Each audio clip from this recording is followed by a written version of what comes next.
Hello and welcome to episode 56 of the Dash Force Free Amigos podcast. I'm Mark Mason and I'm joined by my two fellow amigos. Brian, how's it going? Excellent, excellent. And Joel Valenzuela, how are you? Very, very good. I'm energizing. What are you drinking there? That's not coffee. Nitro cold brew. Okay. Yeah, it's coffee. And we have a mystery guest. Brian, would you like to introduce our mystery guest? It's Evan. Evan's going to be joining us later. Isn't that right? All the way from Hong Kong. Can you believe it? Is it not Evan? Who is it? I thought it was Evan. We're in a rubber mask, though. Right. Okay. For those that don't know, our mystery guest is Kevin McKernan, who is behind putting the cannabis on the Dash blockchain. So this is actually going to be quite interesting. I think Kevin's actually got a lot to show us, and I think Brian's actually got a lot of questions for you. But first things first, how's it going, Kevin? Thanks for coming on. Excellent. Thank you so much for having me on. We love the fact that you're giving us this all the spotlight and attention on the project. Appreciate it. Yeah, I think it deserves it because there's a whole lot of. It's one of those. I hope I don't offend anyone by saying that, but it seems like it's one of those projects that just totally slipped through the cracks in terms of no one got it. No one stuff was talking about. Some people got really excited about it, and most everyone just was like, "When are we getting a debit card? When's this thing coming out?" And just like started going to other stuff and just blew past this. So that's exactly why we have this platform here right now. So yeah, take it away. What's this thing all about? Well, the first proposal that I think folks probably know more about was back in December, and this was one to move our Cannapedia database over to Dash. So this is a database where we're sequencing cannabis genomes. We're collecting a lot of information about these plants, and then we're hashing and stashing that information on the Dash blockchain. We were doing it on Bitcoin, and everyone knows what happened to Bitcoin in December. It became kind of a massive exodus out of Bitcoin because we really couldn't get any transactions done. And so we realized Dash is a great vehicle for the cannabis industry for a variety of reasons I'm certain everyone here is aware of, but it also has a very similar block structure as Bitcoin in that it has an op return. So we can actually stash hashes of files into Dash. And the reason we care about this is that those hashes of the DNA sequence files become prior art tools for proving that certain plants exist at a certain time. Why is that important in cannabis? Well, that's important in cannabis because they are issuing cannabis patents now, and the USPTO doesn't know a dab from a hash from their left hand. I mean, they're just issuing these because they don't understand the cannabis field. It is somewhat of a gray area and a dark market, and so they don't know art. They miss prior art, and then they end up issuing patents that are extraordinarily broad. So they've issued, I think, 4 now, one of which is extraordinarily broad. It's something known as it's a patent on a type 2 plant. And these are plants that make both CBD and THC. This is arguably the most medicinal plant that people need for epilepsy, and you name the disease, it probably has an impact on it. And it's scaring everybody that we're going to have a traditional pharmaceutical model in cannabis where they patent these things up and erect enormous barriers to get medicine through the FDA so that it is not a democratized form of medicine. And so we're trying to fight that by sequencing as a service for a variety of growers to defensively protect themselves from getting submarined by patents. And people were asking about how much of the information is actually on the blockchain. And I think you answered it saying that, there's enough to where it can be provably explain that. So it's just a SHA-256 hash, not even an X11 hash, just SHA-256. And of the sequencing file, the sequencing we do, depending on the client, is either 3.2 million bases of DNA sequencing for like $500, and if people want to do whole genome shotgun, which means sequencing the entire genome, that's closer to 3,500. And customers do it different sizes for different reasons, but we put all of that sequence information public on Cannapedia so people can download it. We're leveraging the Dash blockchain as a time-stamping immutable vehicle, because if we were to get either acquired or go out of business or get raided, then some testing labs have to get raided, but we don't test cannabis per se. We just, would disappear, the database would disappear, and the timestamps would go with it. But the Dash blockchain decentralizes that risk so that those timestamps of when that data existed are a permanent record, if you will, distributed globally. And what's the difference between the first proposal and the latest proposal? So the first proposal had two aspects to it. It was one to migrate our Canopedia over to the Dash blockchain, but also to sponsor CanMed. CanMed is a conference that we hold every year. It's usually at Harvard Med School. That's where it was for the last 2 years, but it's been tripling every year, and we can't fit it at Harvard. Harvard had a 900-person max, and so we moved it to UCLA this year because California is legalizing, and they can house 1,500 people. So that's in October, from October 22nd to 24th. We're having a crypto track there because we want to get everyone together in the cannabis space to talk about how do we use blockchains, from ICO funding to seed to sale tracking to doing cannabis genetic blockchains.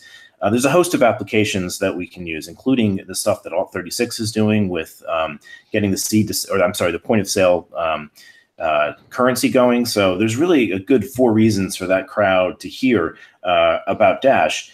It happens to be all the KOLs, these key opinion leaders in the field that come and speak at CanMed. And so these are folks that are in charge of some of the largest grows in the world and have some of the most influence over the scientific direction of the field. So that was the first proposal.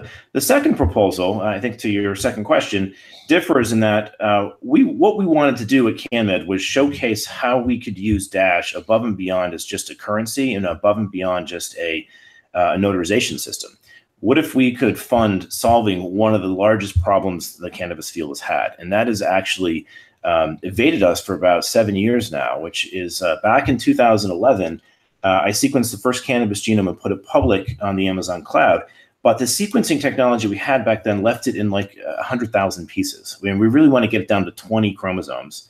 And so we figured, why don't we try and tackle that problem with Dash and publish it in a very unique way? Instead of trying to get this through the journals that are always censoring cannabis science, why don't we just do a crypto-funded peer review, where we put out crypto bounties to have researchers come in and review the work and basically put the entire process of peer review transparently etched into blockchains so that no one can tamper with it, and so that it's as transparent as possible. And we think that's actually a really important thing for global ledgers that are handling the truth of monetary transactions, that we eventually, just like people want a separation of church and state, we need a separation of money and state, and we need a separation of science and state. Because too often the science is getting politicized, and nowhere is that more evident than the cannabis field. So what are they peer reviewing? So like if you had like the Jamaican lion I saw, so they're coming back and just peer reviewing that and doing their own tests and saying, yes, we come up with the same results? Or yeah, so sometime we've done this once before as a pilot with the kratom genome. So the DEA started threatening to make kratom illegal, and so a few people anonymously sequenced that and threw out a crypto bounty for people to come and confirm it is in fact kratom. They didn't just like put cat pictures online. And so we'd probably start there, saying, let's just confirm that we've in fact got the genome that we claim we were going to do, which was a type 2 plant. And the reason we're targeting that is for important intellectual property reasons we can get into in a bit. And make sure that we're not, this isn't fabricated data that's up on the web. It actually really looks like cannabis, and it is what we state it is. And we can easily get that work done through distributing Dash as an incentive to various bioinformatics scientists in the field. And what are the incentives? How much is the...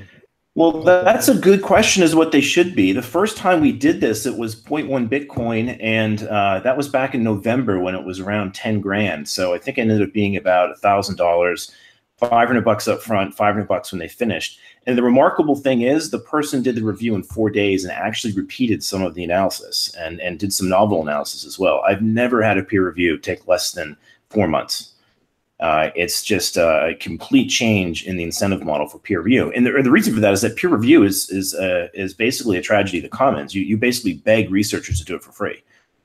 And so it's no surprise that we have a 50% failure to reproduce other papers, because the people reviewing these things aren't getting paid, and it's the last thing on their priority list. And they tend to, people tend to put them off and do them in between meetings. It's not an effective market. So, we're proposing probably $1,000 per reviewer, because the cost of submitting a paper through the traditional peer review process is about $3,000. All that money goes to the journal. They keep it. A researcher gets none. The actual peer reviewers get nothing. And actually, the researcher who submits the paper then has it copyrighted and owned by the journal. And if they want to get access to it again, they got to pay 50 or 60 bucks. And so the whole economic system is backwards. And this is happening on government funded work too. Like, you pay for it as a taxpayer, then it gets copyrighted by Elsevier. Then they charge you 50 bucks to get 50 or 60 bucks to get access to it and keep the copyright. So it's completely a parasitic relationship on the research establishment that needs to go away, and Dash can completely annihilate it. No, you said, go ahead. Interesting about what you were talking about earlier that was more on the technical side of things. So first off, I believe you mentioned opcodes, correct? Op return, I think, is the feature inside the Dash blockchain that allows you to stuff a notarization in it. Yes, and I believe that the Bitcoin Cash community was going nuts over using stuff like that for their own purposes. And so one thing that a lot of people sort of get lost in this whole narrative is that Dash, in my view, of course, otherwise I'd be doing something else, in my view, is like a modern version of Bitcoin Cash. It's kind of like Bitcoin Cash is still pretty cool, but it's like 4 years. It's retro. It's retro Dash. And the other, which is I would completely agree with that. They're struggling. They don't have a treasury. They're struggling to fund their core devs. They don't have a private send yet. I mean, there's a host of things it is yet to do that Dash has already pioneered. Yeah, and so it's interesting to view from the concept of, a lot of people view the fork to have happened in 2017. I think the fork might have happened in 2014. Yeah, when Dash diverged from Bitcoin Cash, or what was Bitcoin Cash like back then, and then now you have kind of a different development branch that so far is like an untouched version, an unimproved version of Dash over the last 4 years, but it's trying extra things. But the other thing I think is very interesting is this goes back to a lot of legal implications, because more than anything, the property law is a codification of who owns what. And I believe you kind of missed Hernando de Soto found out that one of the reasons why free market systems work in the West but not in a lot of developing world has been because there hasn't been a lot of codification of actual property rights. And then therefore people can't use their property for capital, and they can't, take out loans on it or whatever. They can't do anything like that. And so this is interesting because one of the biggest ways we as human beings, depends on where we live, but almost anywhere we live, though, one of the biggest ways we intersect with government is through some kind of a codification, whether it be identity, like, in the US it's driver's license or passport or whatever. There's other ID cards in other places. And then, legal contracts and codifying property and ownership and things like that. All that kind of codification type stuff has been. And then now, as you're talking about, now we're talking about codifying and, I wouldn't use the word patenting because that's like a curse word almost to some people. It's like we're talking about codifying things on a blockchain instead, and just having that be the authoritative source rather than a government document. It's very true. And I think it's important to showcase to the world that you'll often find the excuse for these types of state-based governments that are based on force as being one that's wrapped in we need it, otherwise we don't get research funded, right? They use the NIH as an example of, well, if we didn't have this war-prone government, we wouldn't have the NIH. And so and they actually believe that that's the only way you can get research done. But this isn't true. In fact, far more research is done in the private sector. And nothing would be more potent in my mind to demonstrate that, hey, there's a different printing press out there. It's not made of fictional US reserve notes. It's actually made of a cryptocurrency that's quite tangible. Tangible comes from tangent, right? It's a mathematical concept of being able to mathematically grasp something. And Dash and digital currencies are like that. And to the extent that they're funding charities like we have at Dash, or they're funding some scientific projects like this project with Canopedia so that we can improve the human condition, that's going to wake people up to realize, wait, that's a programmable form of money. That's a programmed emission rate. That's not a variable emission rate that politics can get involved in and hyperinflate the currency. If I can get my research done there, well, then I don't have to be the lipstick on the pig of the war machine over here and be utilized as a marketing campaign for why we need government. Now, that being said, voluntary forms of government, like we have in Dash, are a really exciting thing because this is a completely new world, and this changes the whole definition of government because it's peaceful. It's one where you opt in or you opt out. You don't have to be forced into it, and it's not based on imaginary state lines. It's based on community standards. Yeah, and you can have a hard fork at any time that there's a split in consensus. And I mean, there was a hard fork back in the 1860s in the U.S. that didn't go that well. And hopefully, I mean, there's never that much of a placid hard fork ever, but it does tend to be. Yeah, Roger Ver might disagree. He may feel a little abused by that, but yeah, exactly. I'm just curious, what's your motivation behind this? Why are you so passionate about this subject? Where does it all stem from? Oh, yeah, so that's a good point. So my career started on the Human Genome Project back in 1996. I was fresh out of college, and two guys at MIT were running the research and development team there, and then suddenly just upped and quit because they were, I guess it was viewed, if you're still at MIT after you graduated, you weren't cool. So they went somewhere else and left me the reins of running this team. And of course, the Human Genome Project scaled up tremendously, and I just happened to be there. And right time, right place, I was managing that R&D team. In the moment we got the Human Genome Project done, we started building faster DNA sequencers that could resequence it 100,000 times faster. Those matured around 2006 or 2007. Those got acquired by a company called Applied Biosystems. I went with that acquisition, and we started immediately putting them on cancer. If you sequence a cancer genome and you sequence a patient's genome, you can find these mutations that are an Achilles heel druggable target. And of course, after you're done doing that, you want to have a good selection of drugs to look at. Well, the problem we have in cancer is most of them are incredibly toxic. They're playing this game of trying to thread a needle between killing the tumor and killing the patient. And that's when cannabinoids came into my view. And I realized, look at this. Here's a set of compounds that impact cancer, and they're some of the safest compounds on Earth. How come these aren't at the front of chemotherapy? How come this isn't the first line treatment? And that's when I kind of went down the wormhole of, oh my God, this is why. Because there isn't a patent system that controls this for pharmaceutical companies to build moats and to build, to basically violate everyone else's property rights so that they can get a monopoly on a drug. Through the FDA process or through patenting, what have you. That's why cannabis has really, I think, been held back, is that it is such a threat to an enormous pharmaceutical pipeline of over $600 billion a year. And no one really has a good grasp on it from an IP standpoint right now. Yeah, if you look into the history, which I'm sure you have, you'll see like in 1974, I believe it was some of the first studies were done. I think they were government studies showing that cannabis had was an increased apoptosis and decreased angiogenesis. That's and then right. they was repeated again in Spain in like the 2000s. Yep. And a lot of that. Daniel Guzman repeated that work. And in fact, Christina Sanchez, who's on that paper, is speaking at CanMed. And another gentleman spoke on this last year at CanMed, which was Sean McAllister. And they've been doing great work showing that these compounds don't just treat the symptoms of cancer, like nausea and cachexia. They actually shrink the tumors. Yep.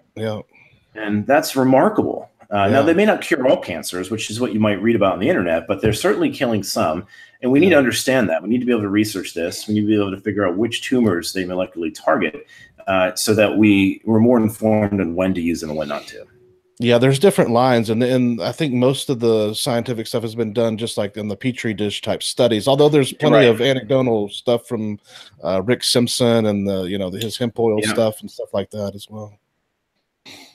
Yeah, so that's what dragged me down this wormhole. Is I saw it was playing a role in cancer, and I realized, all right, well, I'm in a position to make a difference here. I had a non-compete with a company also that became so big it was all of biotechs to go do something when I quit to basically that they wouldn't approve of.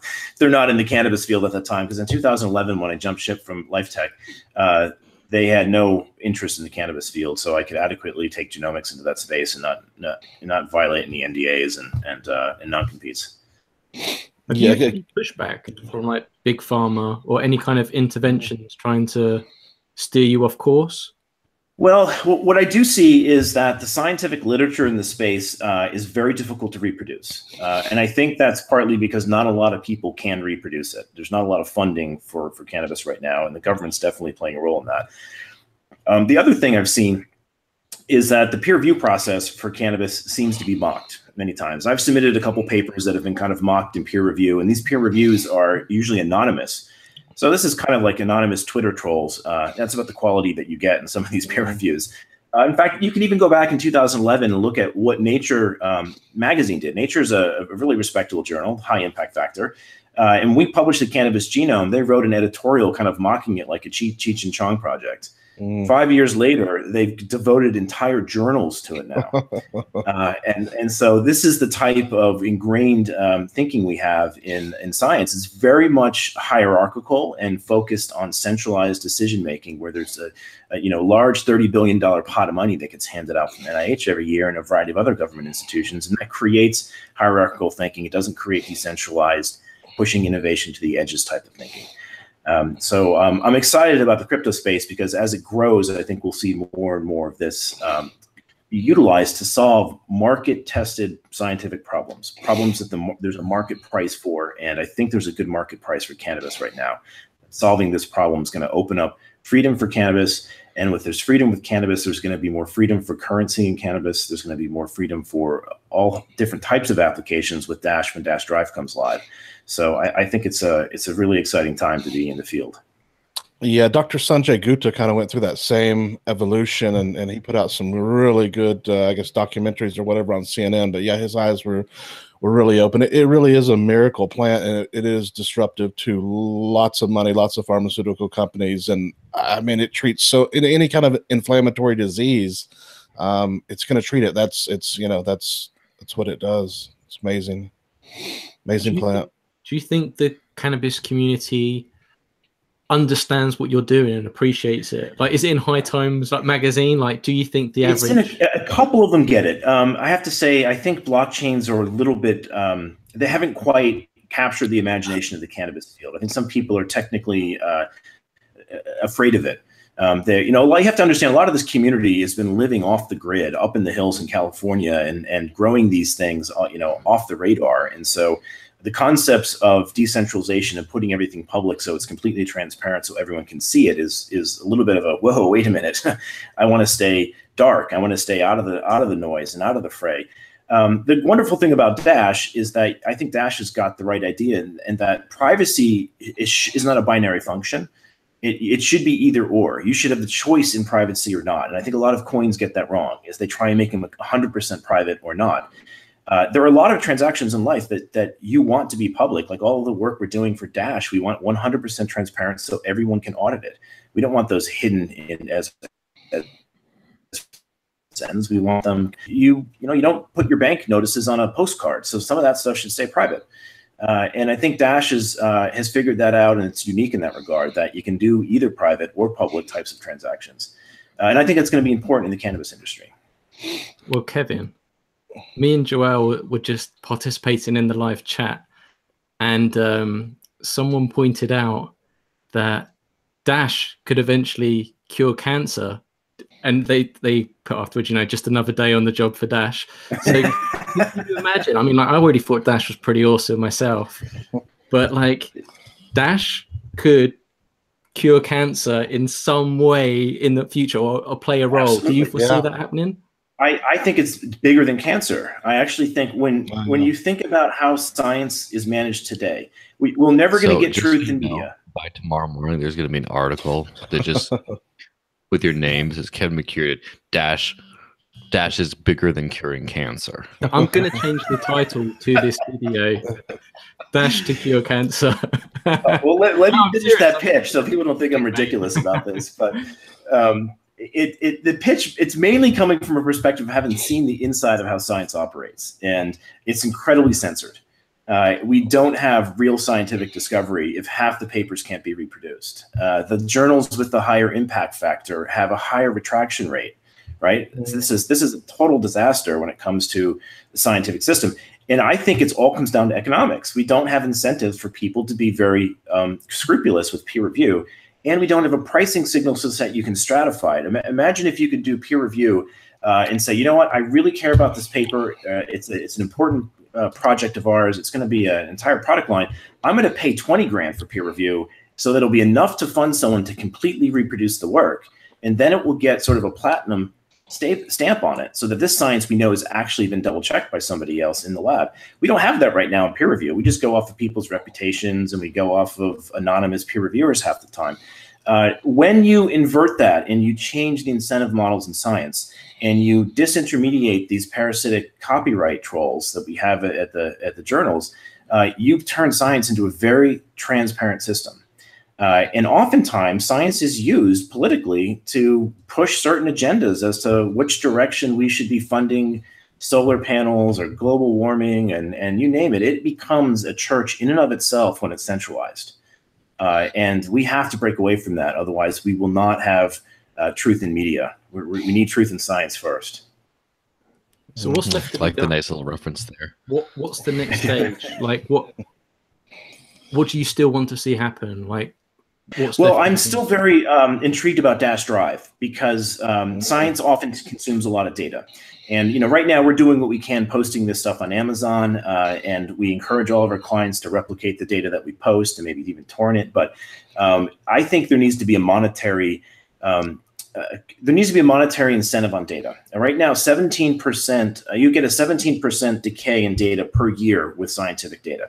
And this is mainly because people are stuffing it in socialized databases that don't have price signals. And they don't stuff all the data because those databases, of course, are a real pain in the ass to use. They're run by government agencies that don't listen to customers. And so it takes a PhD about a day to put data into NCBI. It's not like YouTube, right? And so as a result of that, people don't put all their data in there. And the measured rate is about a 17% of data decays per annum in the scientific field. If you put a price signal on that data and had a monitor like Dash Drive, you can suddenly figure out which data needs to be in deep storage, glacier storage, because it's not getting access very quickly and is in very low demand, and which data needs to be on higher bandwidth drives. And that's not happening right now.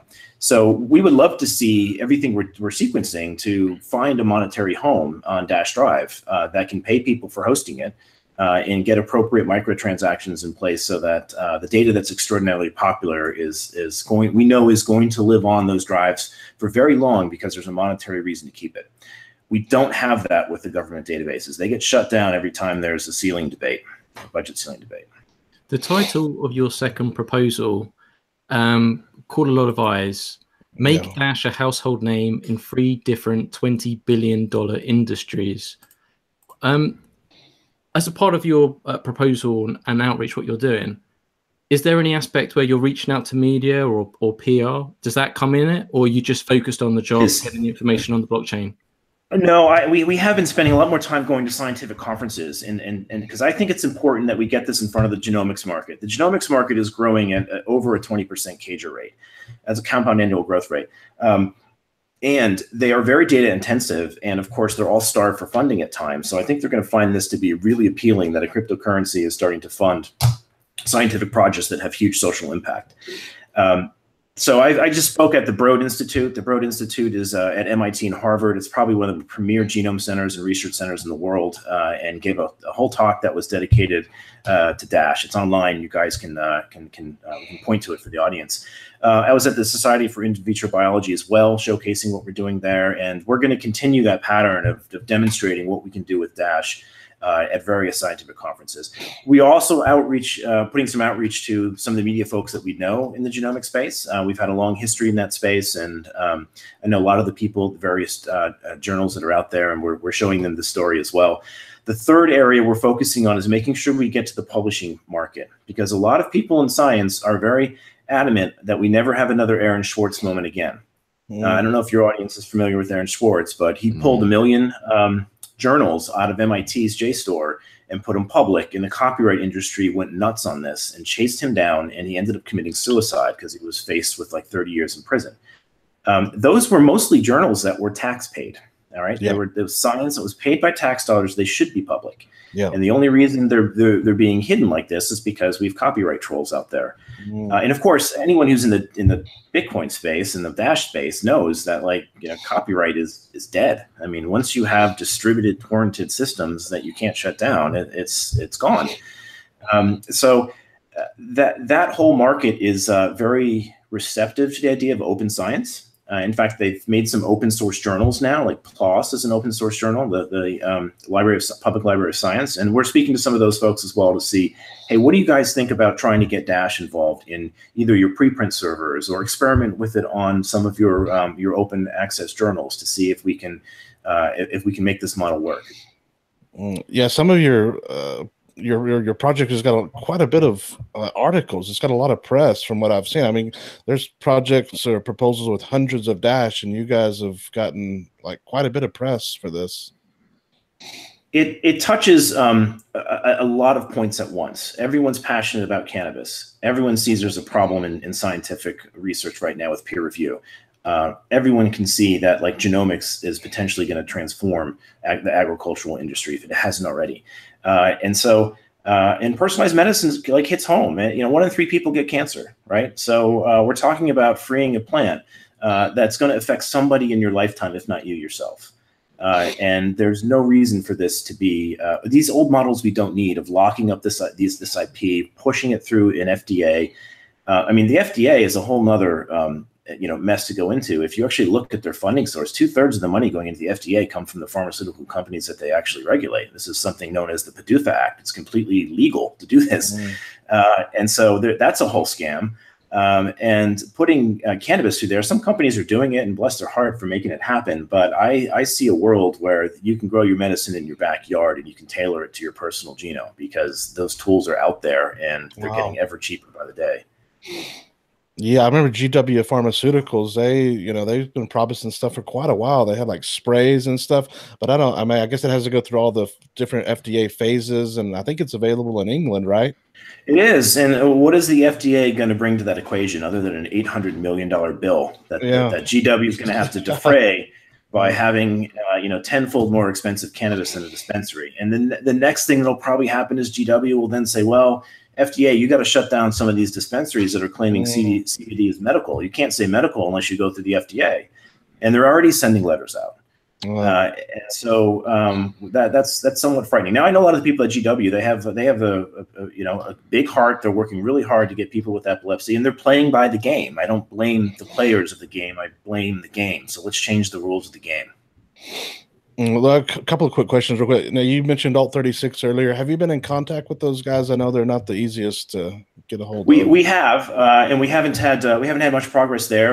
I think they're initially thinking of coming to CanMed. We're still encouraging them to do so. I don't know if they've decided to come or not, but they should, because there's going to be a lot of key opinion leaders there, and that's they need to see that. And there's competition coming in on them as well. We're very dialed into the cannabis space because we have customers in 30 different states. We're in pretty much all of the testing labs, and the testing labs are really the gatekeepers of what cannabis goes out the door. And these guys are already starting to see, I think, Toke's network coming in with a working ATM in Nevada. So we want to make sure that there's a working prototype out there that can compete with that and really demonstrate that having Dash in the front end is really key for the customers and to move those transactions. I think we're also going to want to try and get it in the seed to sale tracking system because that is really important for a lot of the government regulation. And if you find your way into the seed to sale tracking system, you'll probably have good inroads into the storefront activity.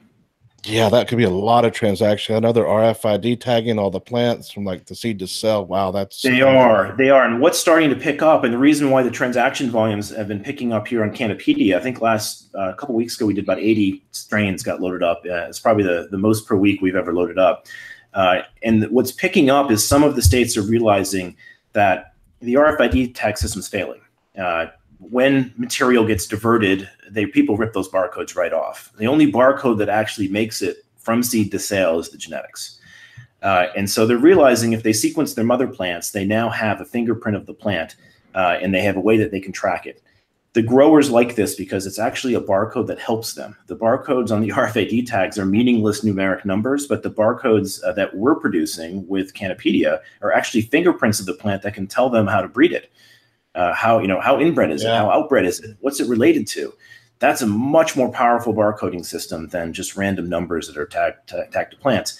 The regulators like it too, surprisingly, because they're like, hey, if I want my 30% taxes, I need anti-diversion tools. Fingerprint those puppies up. So they're happy with it. And then the customers like it as well, because the customers want to know if they're using the same strain state to state. If you get Blue Dream in your state and then you have to go to Colorado and you can't bring it with you, the Blue Dream you pick up in Colorado is not going to be the same.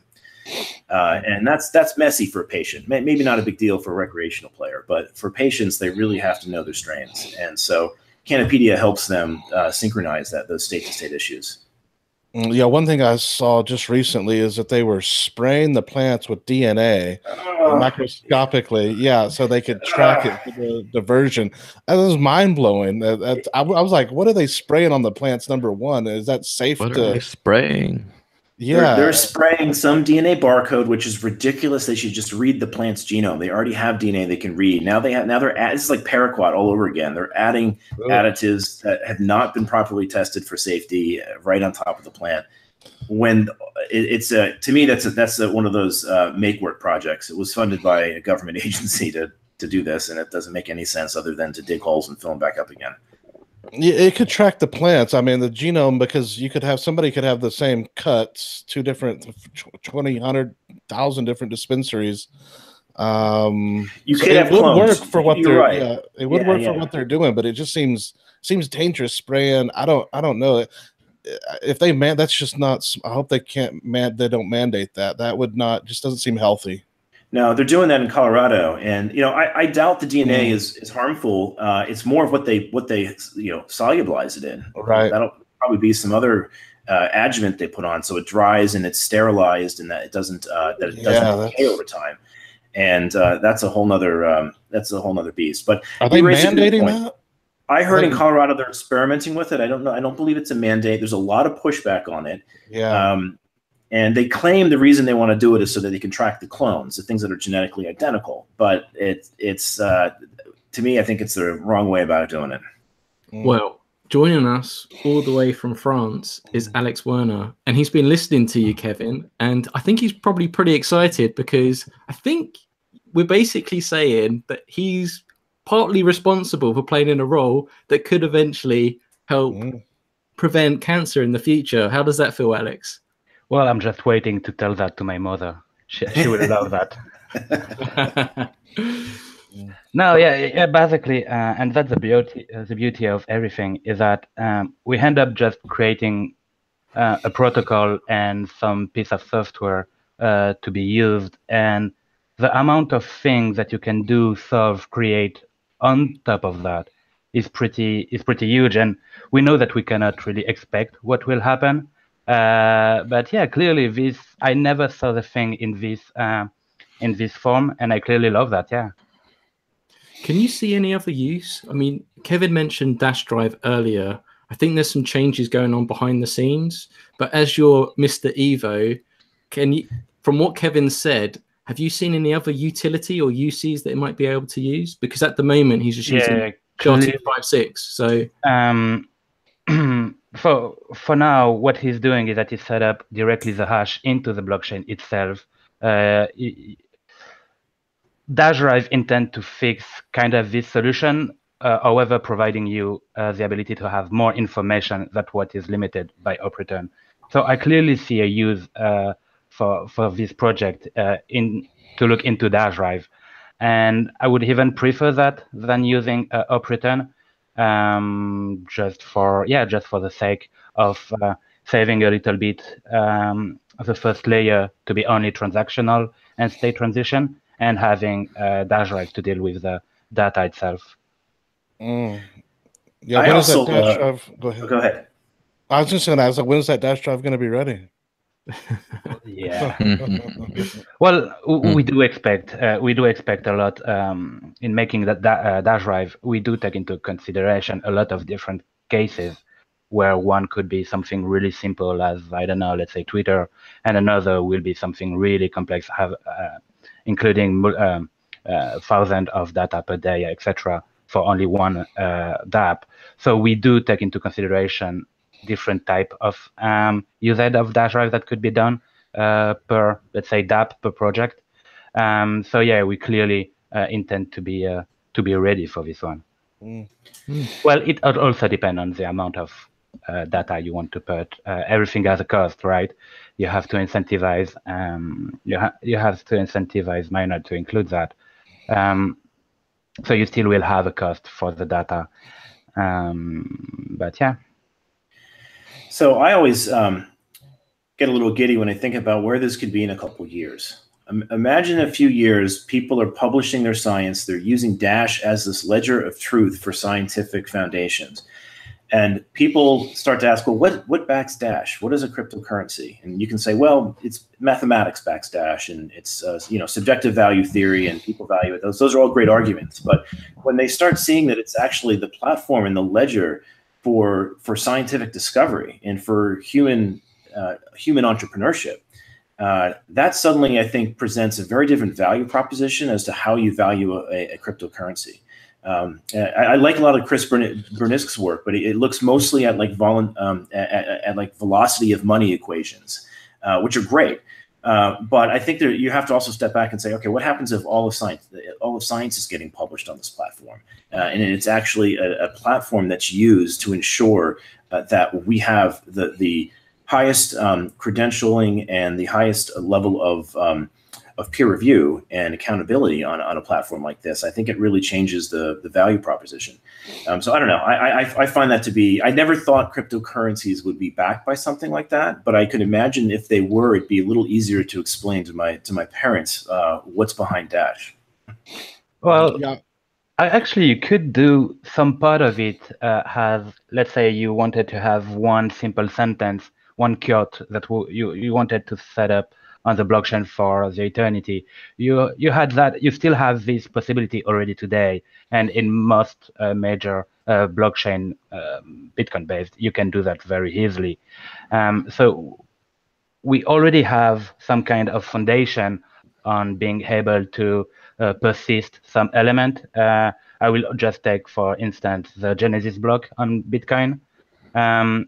So for me, it's actually more like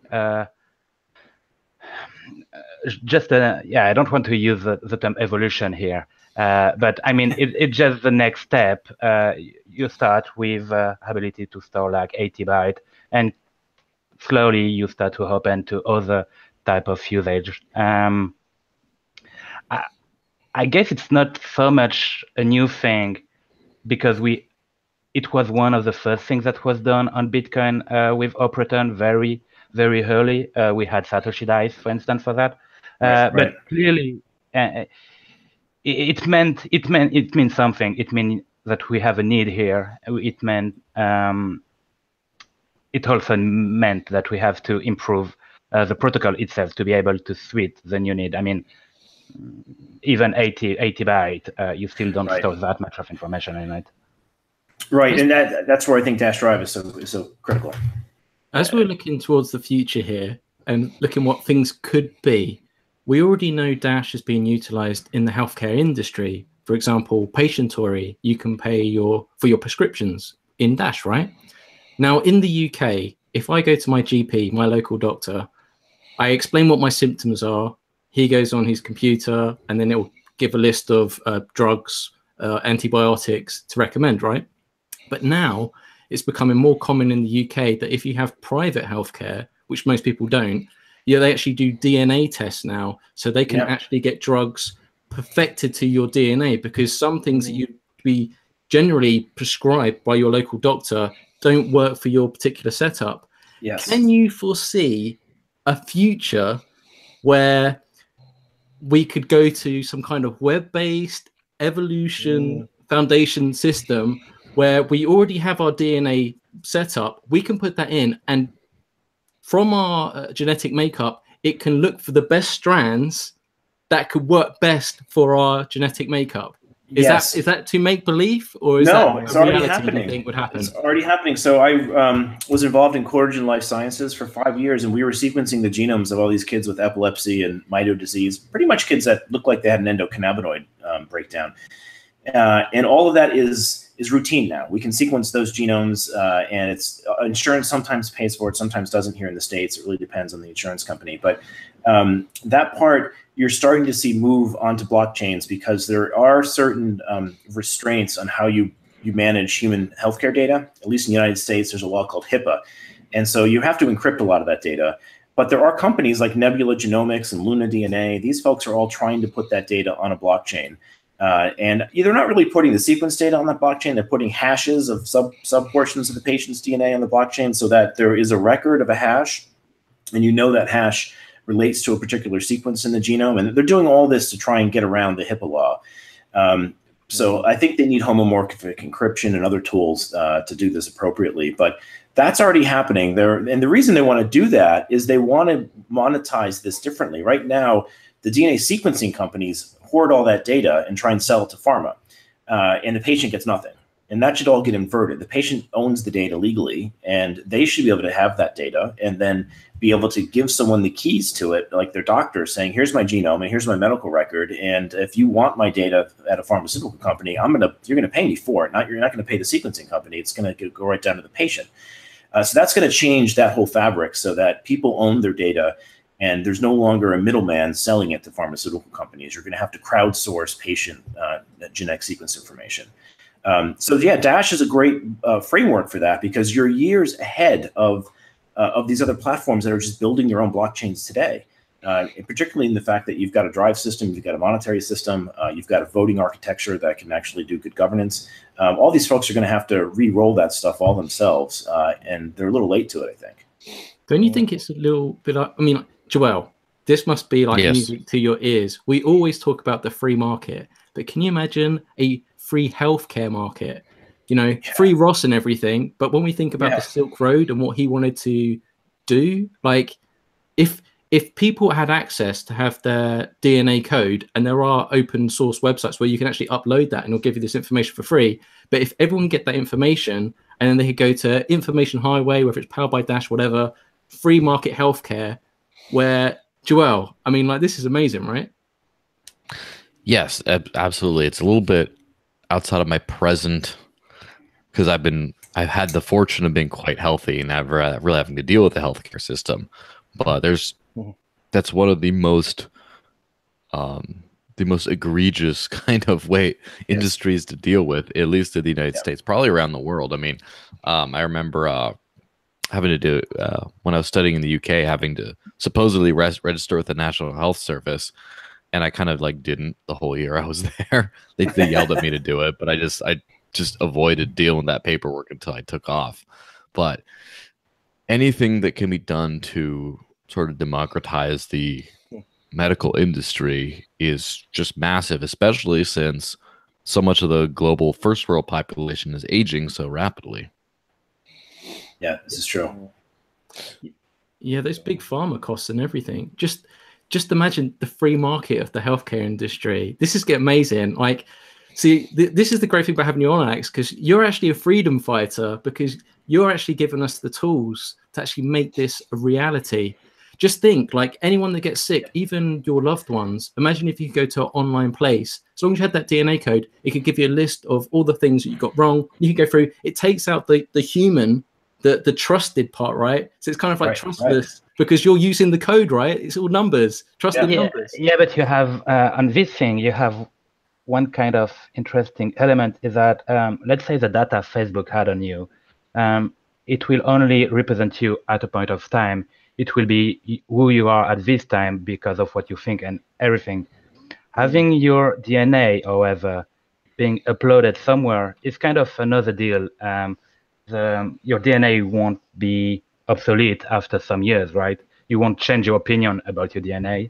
Your tumors may, but yes, hopefully it doesn't happen. Actually, you raise a really good point. This is one of the biggest problems actually within the UK. There's a company that Google purchased. It's 23andMe. It's big in the States, but they try to do it. It's not a purchasing thing. The Sergey Brin used to be married to the CEO of Google, but yes, it was Google founded. Yeah. Well, basically, they kind of banned it, so you can do the ancestry part, but there's a thing saying like how susceptible you would be to cancer and all that sort of stuff. But there was a big pushback, and there's one thing that we haven't really spoke about yet, and which I think Alex was alluding to, that if we start uploading this data, that can actually cause us a huge amount of issues, because if insurance companies get hold of that, then, you know, all sorts of things sort of come into it. And we know what governments like to do with data, right? So it's a balancing act here. And, you know, whenever data's involved, you need to be careful and cautious. But this is where cryptography wins, right? We can upload that data as SHA-256 hashes and have the keys of these things in control of the patient and only the patient. That's not happening today. Today, when your genome gets sequenced, 23andMe is selling it to the FBI. And that's known. It's happening. Police forces are using it for parallel reconstruction. They're going in and getting DNA and trying to match people to certain crime scenes. And it's an unwarranted violation of the Fourth Amendment. We get involved with blockchains, and we can change that. Put the power and control of that data directly in the hands of the actual individual who owns it, as opposed to trusting the third parties that are handling it today. Yeah, I was just looking at the proposal, your latest proposal, and it looks like it's passing. I know it kind of dipped under there for a minute, but it is passing now. And I know that somebody was posting there's some kind of people that are trying to do a similar project. I think it may be Ethereum or an ERC20 token. Sure. So Yes, yeah. I saw that, and I haven't been able to get to that website since, but someone did. No, it's an EOS one, I think. I think it's an EOS token, and it's called Lab Ledger, I think. But lately, their website's been down, so I don't know if it was an ICO pump and dump, or if it's if they're just booting up right now.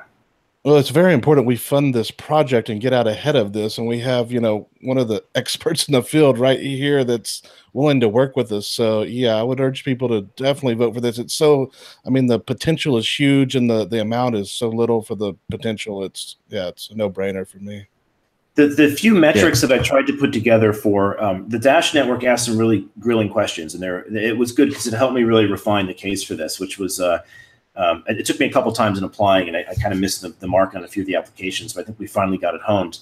Just to give people a size of the publishing market, we think this could easily triple the transaction volume on Dash, because right now there's about $25 billion a year being absorbed out of the journal system. Okay, so we submit about 2.5 million journals a year for $3,000 a piece on average. That's about $7.5 billion.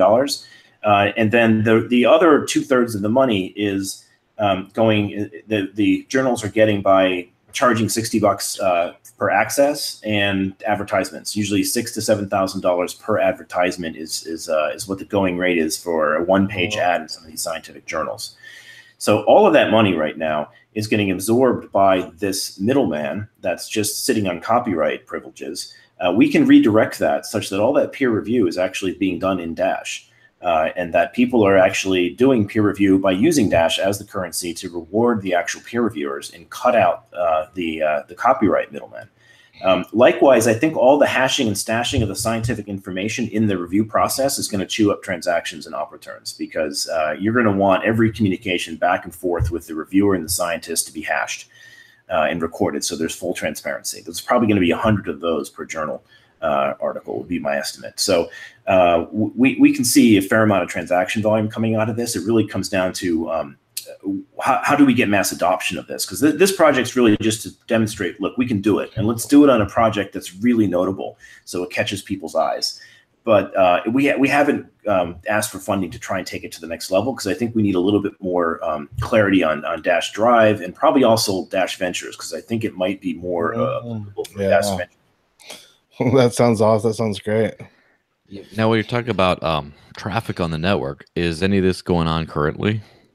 Yes, you'll see. We've been posting on our updates all the genomes that we're hashing to the blockchain. So there was something like 81. Now, has been happening today? What's happening today? So check out. There's a website. The reason I'm asking is because I've been monitoring the transactions on the networks, and this is the third time this month when Dash's transactions per day have exceeded those of Bitcoin Cash. Wow. And so the last two times The last 2 times were thanks to feed bans, paying a bunch of artists in Dash and microtransactions. And so, but he says it's not him this time. So I'm trying to figure out why are we getting why are we getting up? Could that be you guys? We're contributing, but I don't think we're as much as feed bans. We have probably another 80 that are going to be utilized in the next few weeks of strains that are coming through and getting hashed and stashed. So all in all, there is a page that is tracking everything we're doing on this phase 2 experiment where we're sequencing this genome. And so it's updated daily with different experimental data because we're trying to do this. One thing that drives us nuts about science is the journal of negative results. People hide the stuff that didn't work, and we want to change that, where when you get into the crypto world, put every experiment online and hash it. And that way you have a timestamp for when it happened, and you get to see the journal of negative results. Even the experiments that embarrass you, put them up there. And so those are all taking small amounts of transactions as well, because we're trying to stamp the really critical pieces of data that we generate. So you will find that on the Medicinal Genomics website. It's search on there for like crypto-funded public genomics, and you'll find an ongoing log of the experiments that we're doing. Very Well, nice. speaking of open source, Alex, this is a question for you. Now, this is last week's news, really, but people have some valid concerns and questions for Dash Core. So hopefully you can give your thoughts on this. I know you can't speak for all of Core, but just your opinion would be great. So last week, Your job news, Microsoft Microsoft don't answer the right way. purchased Buried GitHub somewhere in the backyard. Yeah. So Microsoft has acquired GitHub, right? And that is where obviously our repositories are for Dash. And people are wondering, like, what's going on? People are starting to talk about GitLab, which is kind of an open source alternative. Have you spoken internally in Core about this? Is there going to be a switch up, or are you just sitting back? How do you feel about this? Yeah, we did talk about it, and pretty much actually even before the official announcement, because obviously, all of our work is on GitHub, and we use it, very actively, and it meant a lot for us developer that GitHub has been acquired by Microsoft. So I cannot talk for the whole team just because we have multiple opinion. What I can say is that we have kind of 2 groups. One of the group being like, yeah, but Microsoft today is not the same Microsoft that it was before. They do have one of the biggest open source project on GitHub, which is Visual Code, the open source software for developing.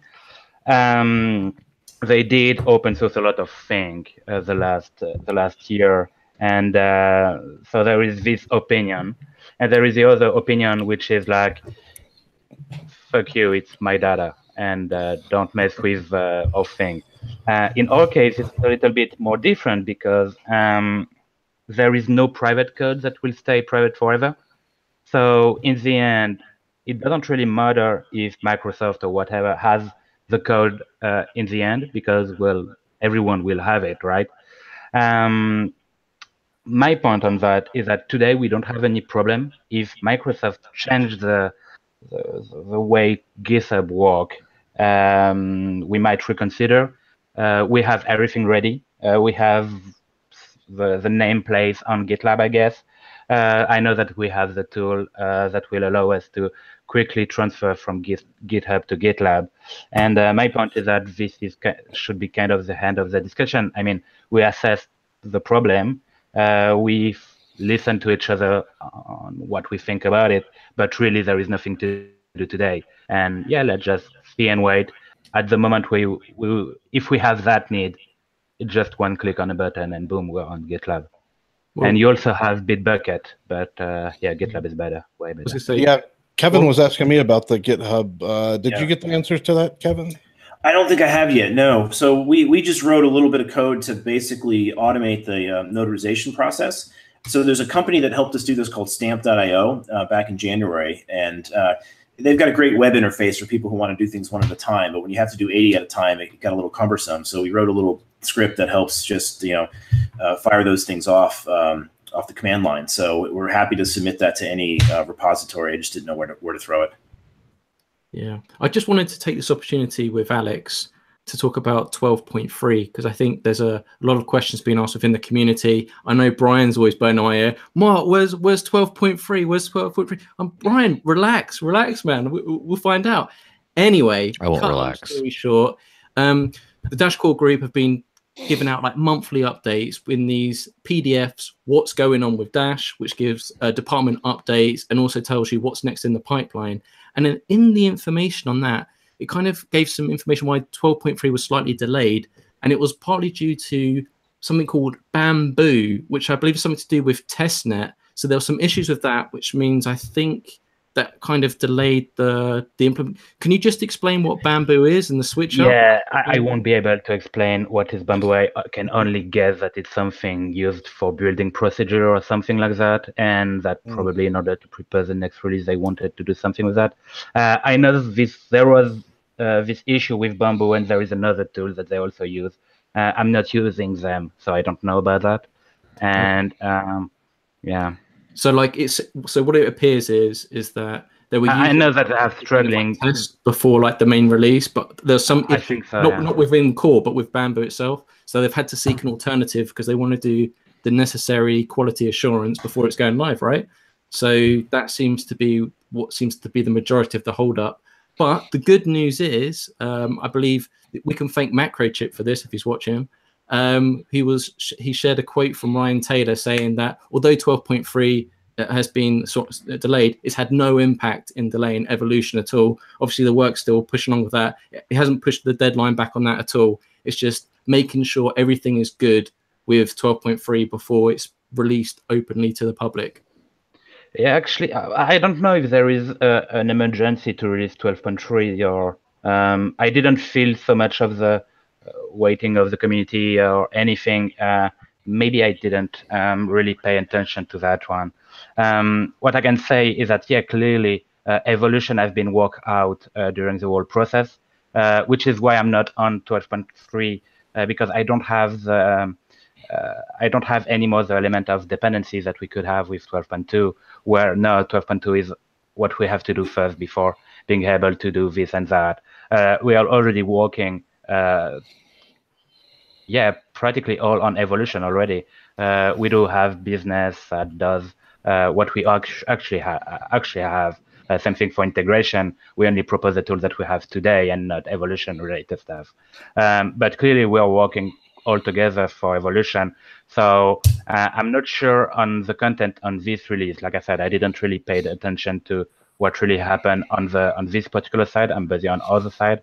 But I guess there is probably some stuff that will be here to set up the foundation of evolution. I guess probably related to the 3 DIBs we have released already, and probably master node list. So yeah, but that's my assumption. Master node list maybe have been delayed actually for next release just to not set up everything in once. Yeah, Joel, that's right, isn't it? The dips are being pushed back to 12.4 now. That's correct, isn't it? Yes. Yeah. I think most people are more excited about the 12.4 than 12.3. We just got to get 12.3 out first. Yeah. And then evolution, baby. Oh, sorry, that's just the code name, right? But it's been so long, it's like ingrained. Yeah. But true, it has been a long process. I'm really happy to start to see, towards after MVP, if we can say like that. MVP is still the current emergency. However, with stuff being getting to be ready, it's not ready yet, but you see what I mean. We start to think of, well, that's a question that we could have asked a little bit before. It's like, okay, writing data is you have a cost to write data, but reading them is free. So how do you do if you want to have peer review system or incentivization system? So this kind of question, which needs the foundation to be laid out first in order to be asked and solved. We're actually starting to consider this kind of question. So I'm actually happy with that. But yeah, full priority is still on evolution by far. Well, MVP, I mean. Has there been an update on the patent that's been submitted? Because last time when we did the article, it was kind of pending in process. And as your name is on that. For those who speak American, that's a patent. Pat. Oh yeah. I was like, why does he talk? Sorry, I apologize. So, like, what's the latest? Is it still pending? Do you know? Have you had any I updates? absolutely don't know about the procedure that's related to patent. The only thing I know is that there is something about date, and I heard about 6 months, and something I really have no information that will be able to help you on this one. But your name's on it, right? But my name is on it, yeah, right. That's got to be a good Congratulations. surely. I'm still pretty, yeah, I'm clearly excited. However, I will be more excited, I guess, the day where I will be able to, well, I'm not sure it will be me, but the day where we'll be pushing the setup public button on GitHub. Because it's not like we have only one report to make public, we have a bunch of them. And, you know, it's like, okay, I've been doing that all these 2 years, now it's out. Okay, guys, let's come the issue on the PR and let's so you're kind of improve like evolution release or Kevin cure cancer with Dash, which is better. No. Depending on the day. God. The proposal's scope has just expanded radically. I love it. Yeah. Well, yes.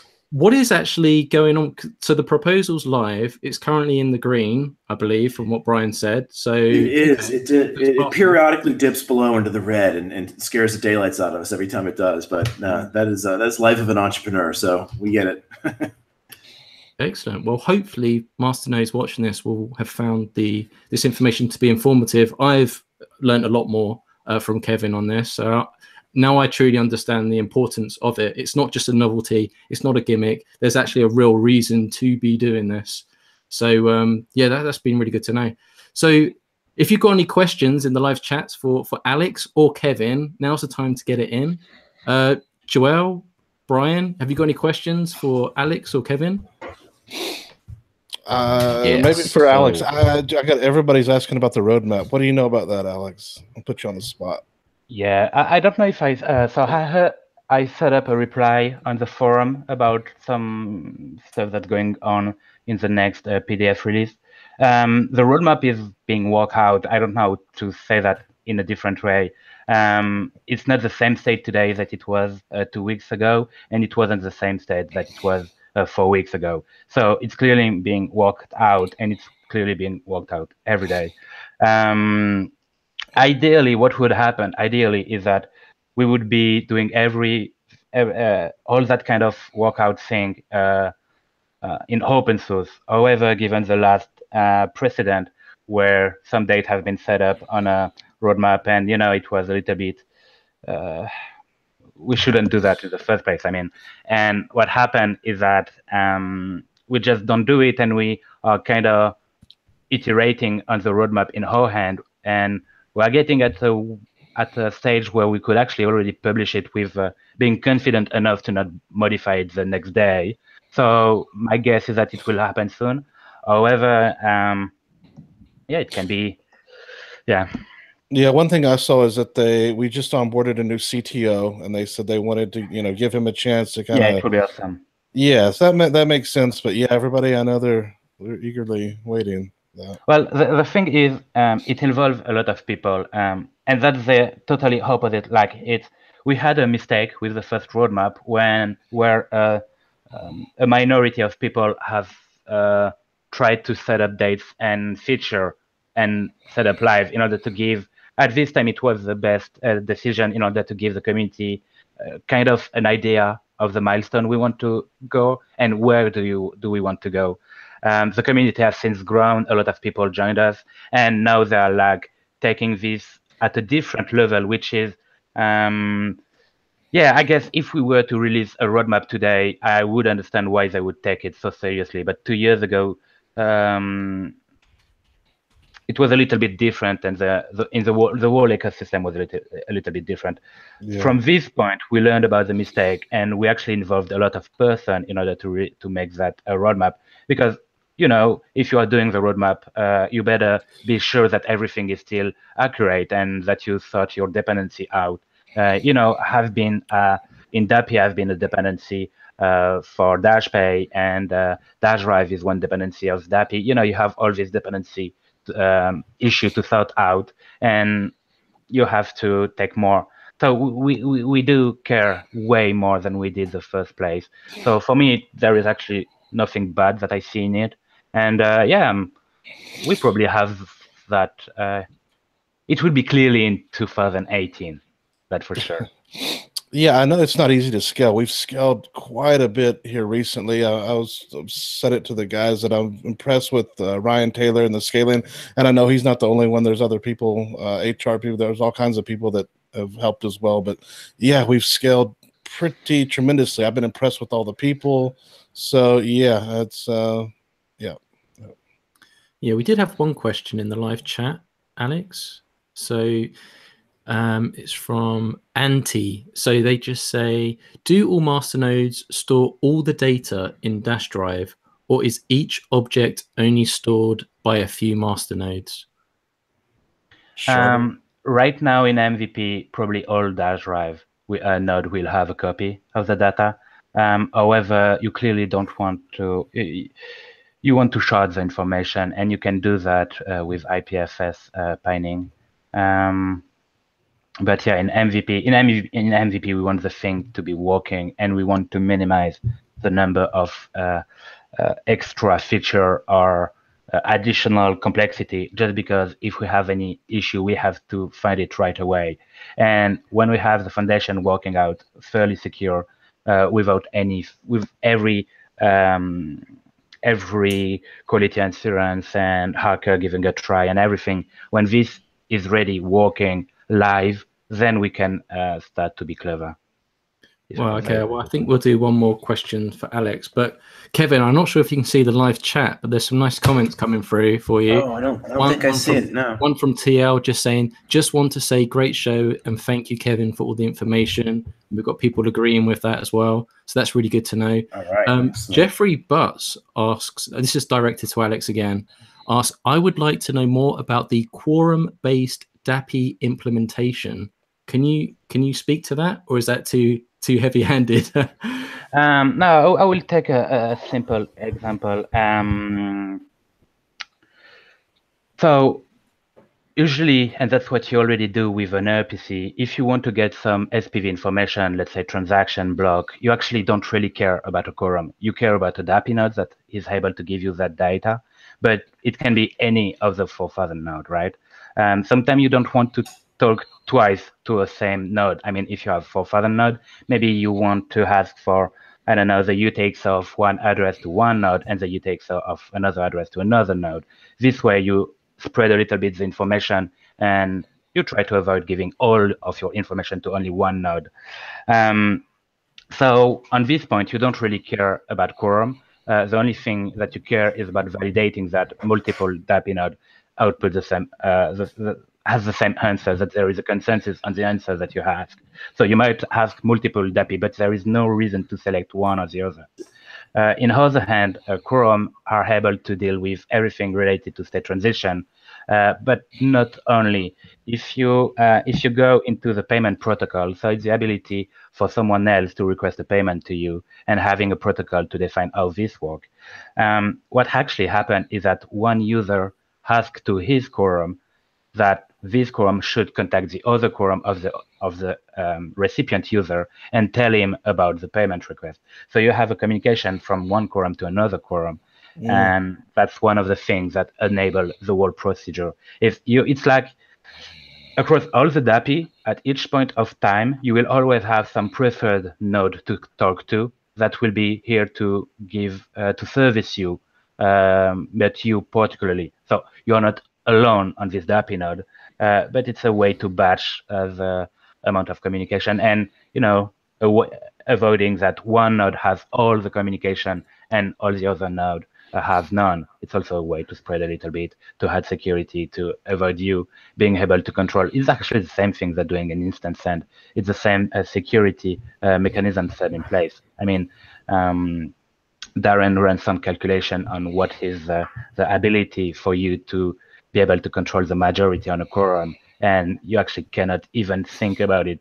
So because it's so much low, and even if you would to try, well, the price would skyrocket, making you impossible to do it at all in the end. So it's basically using the same security that works really great on the first layer and implementing that on the second one with additional service. Mind blown. Yeah. This is. Go ahead. Yeah, I had a question with a comment preface.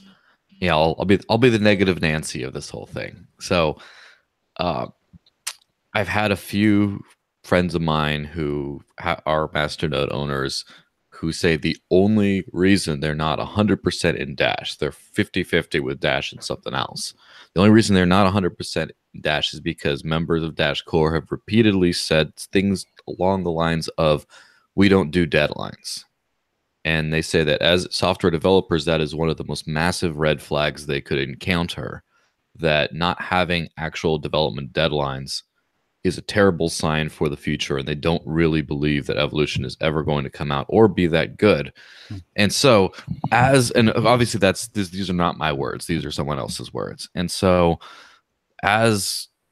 given that, what kinds of metrics and milestones does the core team intend to give to the community that will be able to be tracked and stuck to? And for example, 12.3 was alluded to happen several weeks ago. It was like, oh, it's almost done, we're about to release it, and then just crickets. No. And obviously we've heard since then through various scattered communication channels, oh, there's been some delays here, there's been this problem there, but there's been no, hey guys, we ran into some stuff, we're currently this, we're gonna delay it another week or something like that, or hey, this is where we're at. They're basically zero communication when things get delayed. So basically, yeah, what's the plan to solve all that? Or do you, if you're even the guy to the first part, not strategy, communications, or in charge of software development. Now, to the first part, I actually agree with this guy, kinda. I mean, not having any deadline is pretty a red flag, and I'm agreeing on that. It's not the case. Actually, we have red flag each week, each 2 weeks as part of the sprint.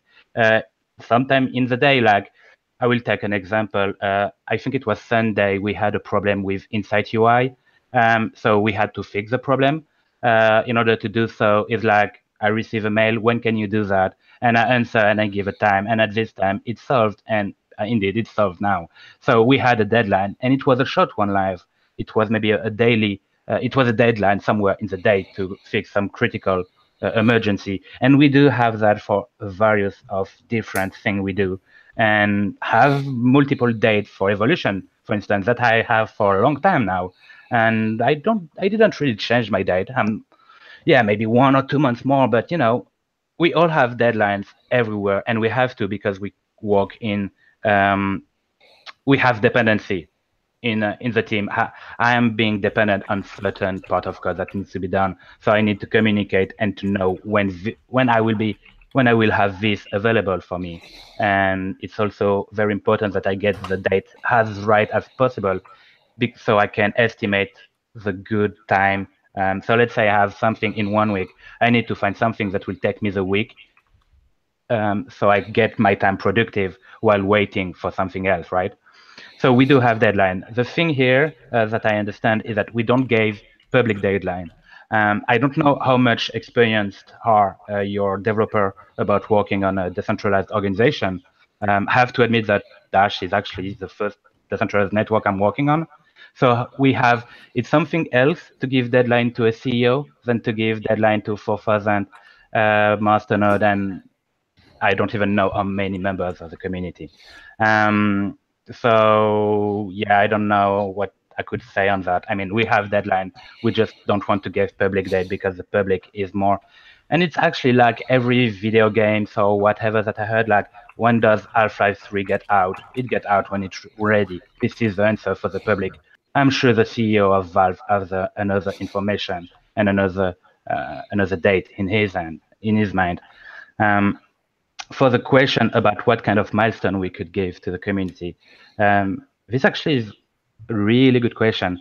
The problem is, how do you measure a milestone except being able to have the feature tested reviewed and published, right? So what is the metric first before being able to know what do you want to give them? And right now we have several metrics, but most of them are really synthesized into, epic, story, and feature. So I guess that the roadmap will be a list of epics, and a milestone will be when an epics is done. So the definition of done is not so much trivial, because done doesn't just mean that me as a developer, I coded my thing and that's it, it's done. No, it also means that other people reviewed that we had fixed if any issue typo existed. It means that it has been tested, and all the procedure of merging that. But this is the trivial part. Yeah, So, Well, I was going to say, there's a lot of questions, but until the roadmap is released, we just got to wait for the roadmap to be released. It may answer a lot of those questions, Joel, that your people have. We don't know. We got to wait for that. We got to wait for it. Now, here's a random half serious suggestion, right? We all know that Domino's Pizza is the star of the recent moments because, in addition to providing drunk and high people with a cheap way of getting grease and carbs into their system at all hours of the night, they've also taken upon themselves to start fixing the roads. So while we're talking about the great things that Domino's Pizza has been doing, one thing they have is they have that little like progress bar when you order the pizza about, is it like in the oven? Is it like done? Is it out for delivery and then delivered? And so you can just watch the progress bar. And so could we do an interactive sort of roadmap where each epic or milestone or whatever had the little progress bar? It's in the oven, it's out in testing, it's like almost in production, it's test net, whatever. And actually just have that for each one. There is the thing. GitHub actually does that already. And that's how you could know the percentage of evolution of 12.2, 12.3. You actually can know this information, and this is the public information. I know that not so much people know how to find it, even if it's pretty easy. You just go on the GitHub and you click on Dash Pay, Dash, you go on pull request, you see where you see 12.3, you click on it, you will have your percentage there. So this would be for core code. I don't know how do you do any kind of percentage estimation of any partnership or any conference or anything. So I will remove that from your question. I mean, you just talk about development here. Having the ability, so you all know already about the unknown, but that's just getting the 100%. It's complicated to have your 100% being sure. But let's say that it's not a problem. It happened already in a GitHub core. I mean, when a new PR came in, it's reducing the percentage because you have the total number is bigger. We probably could do that. It would just require a lot of. It would require kind of additional procedure to get that out. Ideally, we would have the word into our Jira, and they would see everything. And Jira already does that. I mean, I'm not sure we want to spend all the fund for $10 per person on Jira. And I don't even sure we want to do that at the first place, just because of the noise it could.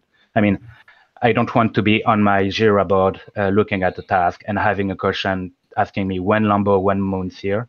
When Evo. When Evo. No, actually, when Evo would be probably. Well, it wouldn't be solved. It just would give us a vision at a time. The whole point of what we are doing with this PDF is to give a snapshot at a point on time of what is going on, actually. It has maybe 3-4 days delay, so already some stuff happened in this day, but at one point of time, it gave really high-level perspective on what's happening. It gave the next, it gave problems, and well, for the previous one, you just go for previous document.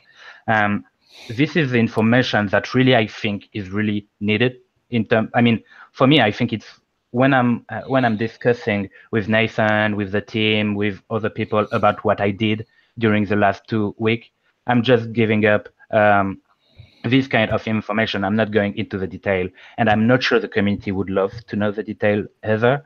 So I guess having a roadmap with epics, these documents that outline what are the epics that I work on, plus actually it's more going into the feature part. It's like, okay, really defining that the fact that we are working on the messaging protocol, that we're working on this particular feature, with the roadmap being an epic at higher level, which is ability to do this or ability to do that. These two information, and indeed we still need to release the roadmap, but should give enough information in order to establish this percentage. It wouldn't be something automated on a website and you go on like it's avo.when, and when you go on that, you have a percentage bar. You could do it though, I guess. I don't want to do it just because I don't feel that it's a valuable thing to do right now. I do find that really fun. I mean, I would really love to have like, you know, an Arduino display with a percentage of progress of my work, and, you know, being able to use that as a social thing, being like, no, I'm only at 50 or 1% or 99%, whatever. I'm only at 99%. So if I want to be able to, whatever.